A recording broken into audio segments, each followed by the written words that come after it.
Hi friends, మన next topic వచ్చేసి meaning and subject matter of private international law. So మనం ముందు వీడియోస్లో చూసాము what is private international law, what is the subject matter of private international law.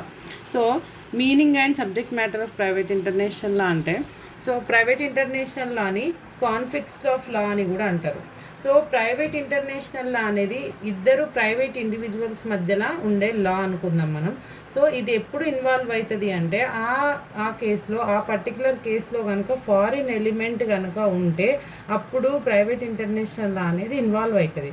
It is often called as a conflict of law is a set of national laws used to resolve civil disputes between private individuals అంటే private individuals or businesses అంటే businesses కానీ అంటే private individuals మధ్యలో కానీ businesses మధ్యలో కదా, that involves a foreign element ఉండాలి.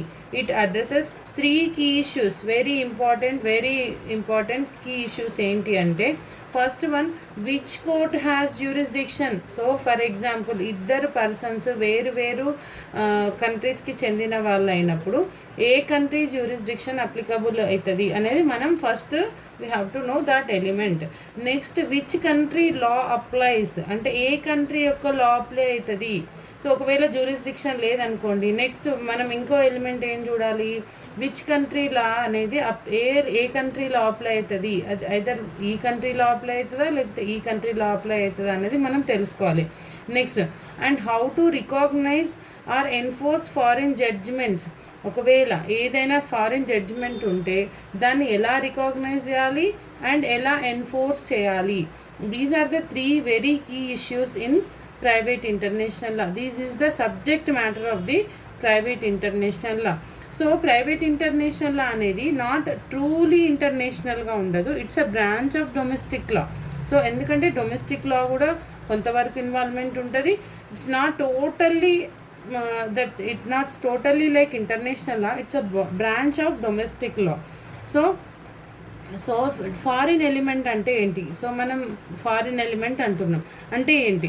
So the dispute has a connection to more than 1 nation. So నేను ఇక్కడ చెప్పాను కదా, 2 persons ఇన్వాల్వ్ అయ్యారు. 2 persons ఫర్ ఎగ్జాంపుల్ ఒక కాంట్రాక్ట్ ఉంది, ఆ కాంట్రాక్ట్ ఇద్దరు ఇండివిజువల్స్ మధ్యలో జరిగింది. ఆ ఇద్దరు ఇండివిజువల్స్ డిఫరెంట్ నేషన్స్ అయి ఉన్న వాళ్ళు ఉన్నప్పుడు దాన్ని ఫారిన్ ఎలిమెంట్ అని అనుకుందాం.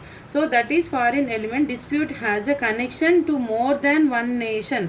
So next, basis. So based on the committee necessity of doing justice. So మనం ఎందుకు కాన్ఫ్లిక్ట్ ఎరైజ్ అయినప్పుడు మనకి ఏం కావాలి? జస్టిస్ కావాలి. సో ఆ కాంట్రాక్ట్ పాసిబిలిటీ ఉండాలి, అది బాగా రన్ అవ్వాలి, అన్ని ఎలిమెంట్స్ అన్నీ ఫుల్ఫిల్ అవ్వాలి. సో ఇవన్నీ అచీవ్ చేయడానికి మనకేం కావాలి? జస్టిస్ కావాలి. సో ఇది the basic of private international law. Next, what is the goal of private international law? It aims for and ensuring that legal outcomes and fair. So fair practice ఉండాలి, peace ఉండాలి, ఇవన్నీ the goal of private international law. So ఈ 3 pillars అంటారు వీటిని. అంటే subject matter that involves 3 main pillars. First one is jurisdiction, next one is choice of law, next one recognition and enforcement of the judgments. So these 3 are the main 3 pillars of private international law. Thank you.